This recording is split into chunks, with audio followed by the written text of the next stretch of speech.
For years, Jimmy Donaldson, aka Mr. Beast, built one of the largest media empires on the internet. Known for massive giveaways, philanthropy, elaborate challenges, and business ventures, he became the most subscribed individual creator on YouTube, and it's not even close. However, beginning in 2024, a series of allegations, lawsuits, whistleblower claims, and controversies challenged the carefully crafted image of the quote-unquote Mr. Beast brand.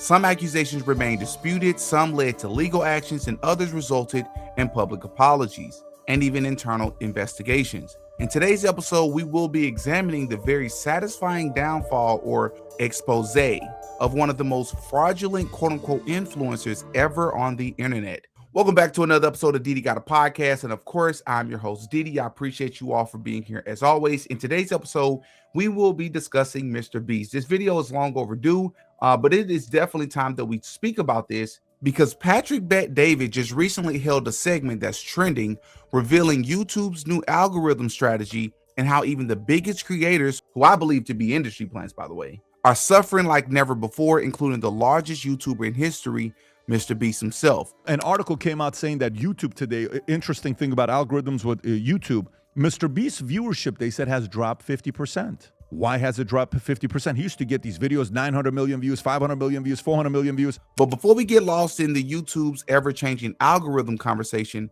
let's talk about other reasons why I believe that Mr. Beast has been receiving the least amount of views and support his channel has ever seen, and his media empire has taken a hit. Before we get into today's topic, I would like to say first and foremost, please hit the like button on your way in. I would really appreciate it. It helps push the video into the algorithm. I would also like to announce that we will officially be having a flash sale this upcoming weekend where many of our merchandise will be as much as 50% off. That includes t-shirts, hoodies, shorts, mugs, pins, with different designs coming every other month.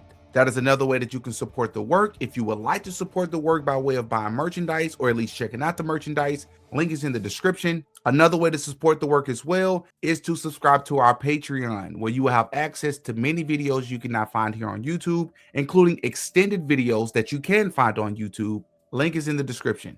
Perhaps one of the more serious controversies involved contestants from the reality competition show that Mr. Beast created called Beast Games. Former contestants alleged that they had inadequate food and water, they had long filming hours, medical concerns were being ignored, there were very unsafe filming conditions, there were lack of access to medications, injuries during production, poor accommodations, and the list goes on. And the controversy escalated when legal action was filed against production entities associated with the show and against Amazon, whom Mr. Beast is signed to, worth hundreds of billions of dollars. Mr. Beast's companies are facing a legal challenge of their own, just as Jimmy Donaldson himself took the stage at the Time 100 Summit as one of the world's most influential people. Former employee Lorraine Mavromatis filing a federal lawsuit in North Carolina, claiming she faced discrimination, retaliation, was required to work while on maternity leave, and was terminated within a few weeks of returning to the job,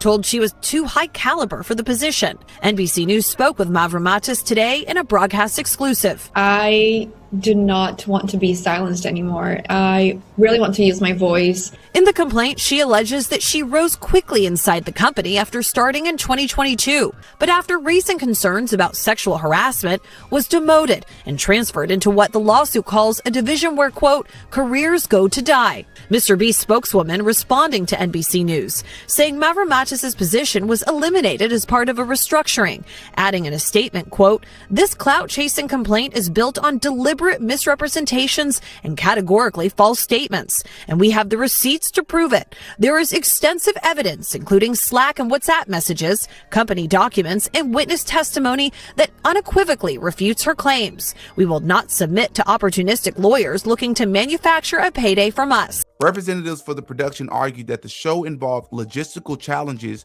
due to its unprecedented scale and disputed many of the allegations. And the reason why this matters to talk about is because the controversy raised questions about whether the pursuit of bigger and bigger content had begun to outweigh participant welfare. So in other words, which is something that I've been thinking from the very beginning, when I first started to see Mr. Beast's content, was number one, how real is it? I'm sure we all ask that question with the type of content that he creates. Is the money real? Is it fake? Is it actually safe? Is it dangerous? All these thoughts I would imagine would go through the average adult's head. The problem is, Mr. Beast's content is not geared towards adults. For the most part, they are geared towards children and teenagers who are not only young, but they have extremely impressionable minds. The brain is still very early in development, and Mr. Beast is well aware of this, and so are his handlers. But it's not just Mr. Beast and his handlers who are aware of this, but so are former employees. One in particular, who goes by the internet name of Dogpack404,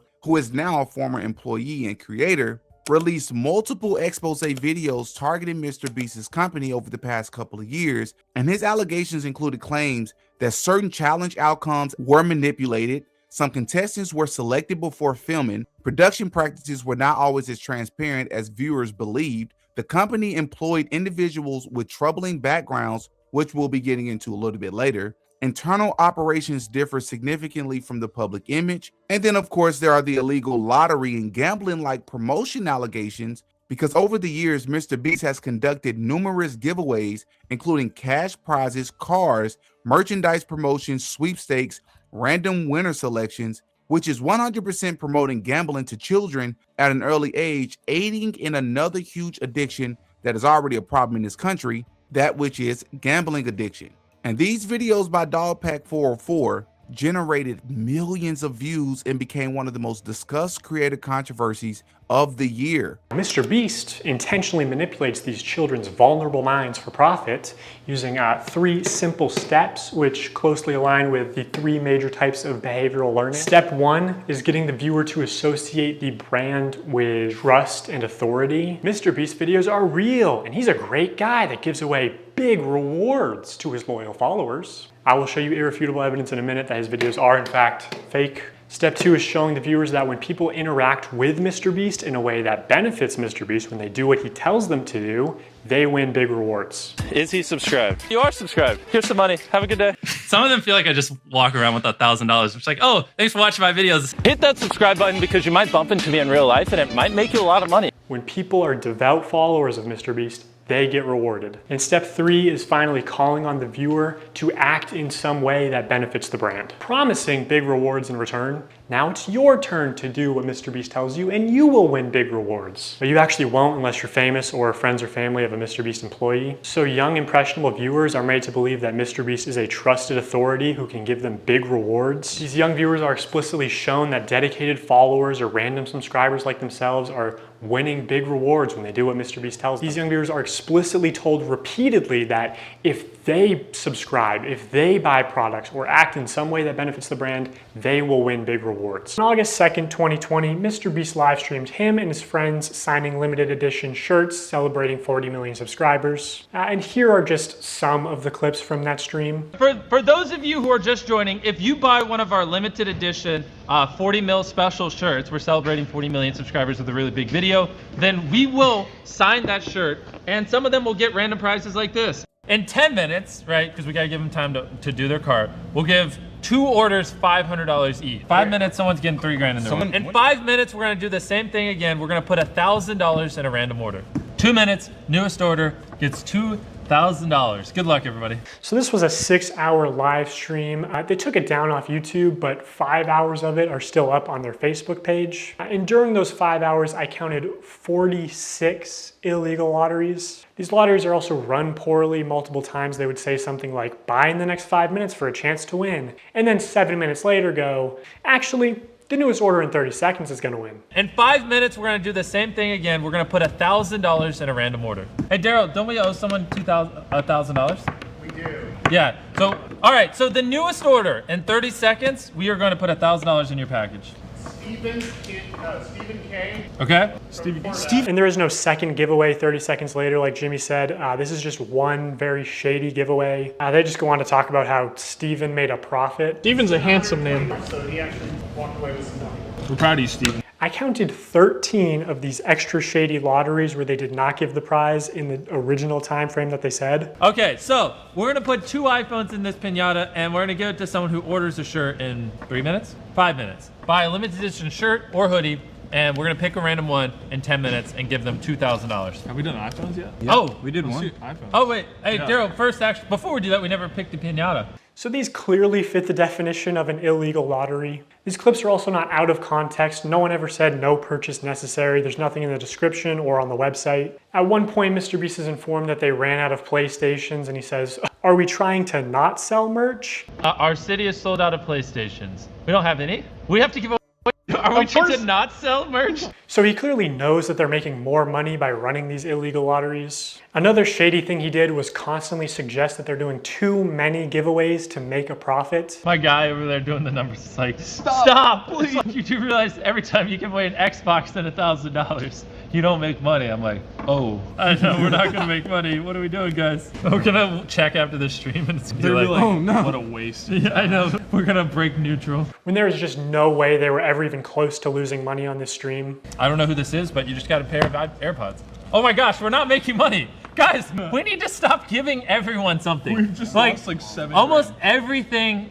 everything that someone's bought, we've put something in their package. I'm not gonna make money. In 5 hours, they gave away about $50,000 worth of stuff and sold over 50,000 t-shirts. Selling these t-shirts at $42 each, profit margin would be about $22. But even if they were making like $1 per shirt, they would still be fine. Also, by my estimates, only 1 in every 1,600 orders actually won a prize. And I guarantee he has real-time analytics on his laptop. He knows they make more money every time he says, "Oh my God, guys, we're giving away so much stuff. We're not even gonna make a profit. Please, don't you want me to make a profit?" That's why he keeps saying it. Also, they just don't show how winners are picked. So it's probably not actually random. You know, humans have biases. Imagine Jimmy tells the guy off camera, "Hey, pick a name right now." And he sees 2 names. One is easy to pronounce, one is not. This is why lotteries are heavily regulated, to ensure fairness. Also, obviously, you have to be 18 to play the lottery. It's gambling. Mr. Beast isn't just promoting gambling to children here. He's running the casino. And this isn't even close to the worst stream he's done. 4 months later, Mr. Beast signed shirts again, but this time it was a 24-hour live stream with way more illegal lotteries. And by the way, the rest of these streams were taken down shortly after upload, so all I have is some old clips and Reddit threads talking about them. Now this stream did say, "We are doing a ton of giveaways, no purchase necessary," in the description. But to be eligible to win most prizes, you had to make a purchase. Would you guys prefer, that we throw money in random orders or that we throw items in random orders? Yeah. Somebody screamed in chat, "I want a Switch. Hey. Buy a shirt." In 30 minutes, we are giving away my car to someone that buys merch. And of course, as I'm sure you can imagine, Mr. Beast and the people associated with the company disputed many of these allegations, as well as argued that critics misunderstood, quote unquote, misunderstood how large-scale productions operate. But the weird part is, this was a person, not only a former employee, but this person was very heavily involved in the production of the show and the internal working. So it's not like just a random person. This is a person that was a part of the production. So this was a huge hit to Mr. Beast's company. And one of the most explosive scandals involved longtime Mr. Beast collaborator Ava Chris Tyson. And for those of you that don't know, Ava Chris Tyson, formerly known as Chris Tyson, had been a part of the Mr. Beast channel almost since its inception and was considered by many viewers to be one of the quote-unquote original core members of the Mr. Beast crew. Well, in 2024, social media users began circulating screenshots and allegations claiming Tyson had engaged in inappropriate online conversations and interactions years earlier with minors, right? So conversations with minors in online communities such as Discord servers and online chats that were described as extremely inappropriate, sharing or discussing sexually explicit content in environments where minors were most likely present. And for obvious reasons, this is especially a problem considering the fact that Mr. Beast's audience are children and teenagers. But before we even go any further, I want to just spend a little bit of time talking about this Chris Tyson person, because something I've spoken about on the channel before is that a lot of these, not just influencers or content creators, but these celebrities, a lot of these people who I consider to be industry plants, they're not just placed in position to spread certain messages through their music or through their content, but also through their affiliations, right? The people that they're friends with, the people that they support. So if you have a person that all of a sudden out of the blue becomes this transgender or transition to the opposite sex, and Mr. Beast and his handlers are well aware that majority of his audience are young people, They are pushing this, what they call woke. We know that the term woke has been hijacked, but they're pushing this quote unquote progressive woke silliness that you can be an opposite gender, which you can't. And this is part of the agenda and the deal of Mr. Beast having the influence that he has, allegedly. So now we're finding out that not only did he quote unquote transition into a female or transgender woman, but he also is a PDF file, allegedly. Tyson from Mr. Beast used me and manipulated me and did very inappropriate things with me while I was about 15 years old. I was actually friends with Lava GS at the time, who is the main victim of Chris that everyone has been talking about these last few days, who claims he isn't a victim, but we all know he is, and we all know he probably got paid off. Not only that, but he's also under an NDA from when he worked for Mr. Beast Gaming for 2 years, and he tried to get me to join Mr. Beast Gaming himself, Lava. He's the one who actually sent me the contract and tried to get me to sign the NDA, at which point I ended our friendship because I knew they were just trying to silence me. Me and him were both initially involved in running Chris's Discord server, helping him set up his Twitch streams, and moderating them, technical back-end things that he needed help with. This Discord server that we were a part of had about 10 people in it, most of whom were minors. I'm not sure how they got in there, other than me and Lava. He won a giveaway, and Chris invited him after that, and Chris invited me after I saw one of his tweets asking for help setting up a Garry's Mod server for the 10 million subscriber Mr. Beast video. This turned into us having lots of private conversations with Chris and playing video games with him for hours on end. Not only did we do a lot of unpaid work for him that he promised he would pay us for, he would also frequently bring up topics that was definitely not appropriate to bring up around 15, 16-year-olds, especially with him being like, I don't know, 20, 21 years old. He would even go as far as linking me several different videos throughout the time of me talking with him. Not only that, but he had an NSFW bot in his Discord server before he made it public, so when it was just a private server, his little circle of minors, and he would use this NSFW bot to spam different images alongside all these 15-year-olds. He would also frequently call me dad and daddy, as well as the others, which I guess we all kind of just took as a joke at the time. You have to think this is someone who we looked up to at the time, we idolized, we thought was the coolest person in the world, so they couldn't really do any wrong in our eyes. But looking back, I was definitely uncomfortable at being called daddy by a 20-year-old, and even just thinking about it now, it's just uncomfortable. This server later went public and became his official Discord server, but before it did, he had me and Lava spend multiple days scrubbing this Discord server clean of all of the N-words he had sent in it, as well as his friends, as well as deleting the NSFW channels and making sure no one could see that he was spamming.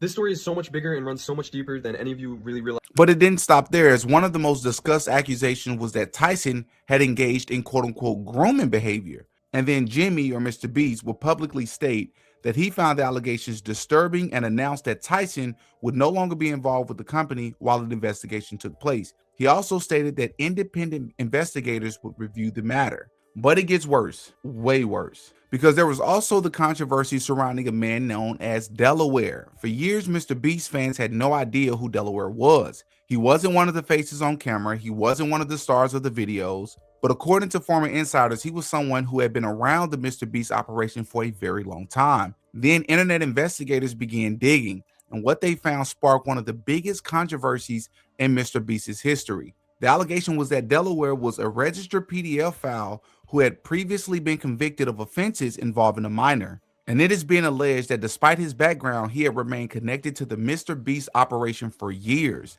And as a reminder, he is working with children the entire time, not just the audience, but on set. So this raises so many questions. How does someone with that history end up around the largest youth-oriented YouTube brand on earth? Is that just a coincidence? Like, what's the vetting, screening, and hiring process? How professional is the Mr. Beast company behind the scenes truly? In fairness to Mr. Beast, maybe when he first started YouTube as a teenager, he didn't have a proper background check or vetting procedure in place, but that's still no excuse years later when you are a now billion view media company. Outside of it, Chris Tyson, did you really see or hear about any misconduct at the company?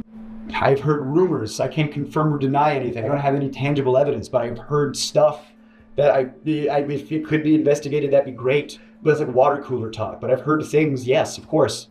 I heard, people have been let go for assaulting some very young people. The idea that Jimmy didn't know, or that Jimmy was covering stuff up. He didn't want stuff to come out. He's very careful about his image. The tangible proof that he knew but covered it up. How do you prove that, Well, there was a known offender, registered sex offender, convicted sex offender, on the registry and everything, who worked there from what I hear, I can't confirm or deny, from what I hear, he's on the registry for doing some not great stuff to some underage people. And they knew that. And he's working at a channel that has underage people on and around and is targeted to underage people. And they covered up the fact that not only did he work there, but he was like the manager when it all started. And you know that he knew, and because he'll be in videos, he'll be in thumbnails, he'll be around. And whenever he is, he's wearing a mask. Why would you wear a mask? Why would you conceal your face? It's like, what are you concealing? That you are a registered sex offender? And that your face can be looked up on a thing? How much more can you literally cover up offender with a physical mask? Like, do I have to, is it more on the nose? Or I don't know why they let him go, because there's rumors back and forth. You know, so I don't know why they let him go, but he did leave at one point. Even if that guy didn't do anything, they still knew about it and he was still around. And what if he's one of the people in the Discord servers? What if he's not? I don't know. But when I was there, they called him Delaware. Why do you call him Delaware? I didn't know. Apparently, they called him Delaware because he's not allowed to go back to Delaware. Not to mention that another reason why I believe that this quote unquote Mr. Beast, which the name Mr. Beast, who chooses to call themselves Beast? Why would you choose that name? And you just so happen to be the largest YouTuber with 300+ million subscribers, averaging 1 to 200 million views per video per upload at one point in time. Just absurd numbers that people can't even fathom. You're making millions of dollars per video while pretending to actually care about the people in your videos. Something else that's very important to note is that a lot of people don't know that when Mr. Beast actually first started his YouTube account back in 2012, he actually started under the name Mr. Beast 6000. So again, as a child, who would choose the name? Who would choose that name in general, but especially a kid? What kid would choose a name Beast 6000? That's very odd to me. Not to mention that I've mentioned several times on this channel that I believe that there are about maybe 8 categories that people who are quote unquote celebrities, large, very influential content creators, they typically fall under at least 1 or 2 of these 8 categories. And one of the more common categories is they come from a family of high military. And sure enough, Mr. Beast comes from a family where his parents were in the military. Yeah, sure, a lot of regular people come from families with military, but following the Charlie Kirk event that took place last year, we have, I believe, been able to prove that there is something to say about celebrities that come from celebrities and the large influencers that come from these military backgrounds is not a coincidence. And I don't believe that Mr. Beast or Jimmy is an exception. And pretending to be a philanthropist, even though those of us that have actually dealt in business before, we can see this a mile away that this is all business. This isn't philanthropy. Number one, a lot of the things that he's giving away in his videos are tax write-offs. Second of all, if he's engaging people, so yeah, from a business perspective, this is kind of smart, but I don't know how it's not illegal as well, or at least a violation of YouTube's guidelines, that you can promise to give out X amount of money if people buy X amount of things, right? And it's also doesn't go unnoticed, particularly with me, that Mr. Beast and his company very much so understands, especially with young people, that if they watch you give somebody $5,000, $10,000, $30,000, $50,000 in the video, which is to them life-changing money, that's going to not only encourage them to buy merchandise, to participate, but by default also watch your videos, which in turn is making you millions of dollars per video. So it's not really hurting you in the end, even if the money you're giving away is fake to begin with, or even if the money you're giving away is real, let alone all of the circumstances I don't doubt are actually fake and fabricated. It also shouldn't go unmentioned that Mr. Beast is signed to Amazon, which it's Amazon. Why would Amazon be involved in philanthropy when they're all about business and profit? Not to mention that their deal with Mr. Beast is reportedly worth hundreds of millions of dollars in conjunction with another company he's signed to called Night Media, or at least he was signed to Night Media as of 2024, which just so happens to be the same company that 2 other prominent names, or several other prominent names are signed to, such as Hassan Piker and Casanet. So do you believe it's a coincidence that Night Media at one point in time signed both the king of philanthropy and YouTube challenges and the king of live streaming and the newest wave of internet culture? I don't. I don't believe it's a coincidence at all. What I do find curious is that he's taking a hit down. Is it because of YouTube's algorithm changes? Is it because people are tired of his content? Is it because of the allegations over the years? Or is it something else? I believe it's a little bit of both, with YouTube algorithm being probably a tiny percentage of it. Because I believe with a lot of these quote unquote industry plants, I believe by design, the YouTube algorithm will support them, because whatever message that they're pushing, whatever affiliations that they have the right approval to be pushed on YouTube. However, these allegations, I believe personally, speak to a bigger problem that Mr. Beast is facing. But those are just my thoughts, man. Y'all in the comment section, let me know what you all think about this. Are these things you knew about Jimmy or Mr. Beast? Do you find it odd and interesting, a bit confusing why he would choose the name like a Mr. Beast, especially if he's targeting children? Very strange to me. Y'all in the comment section, let me know what you all think. I'm Demetrius. I go by Diddy. I'll catch you all in the next one. Peace.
Oh yeah, Diddy got a podcast.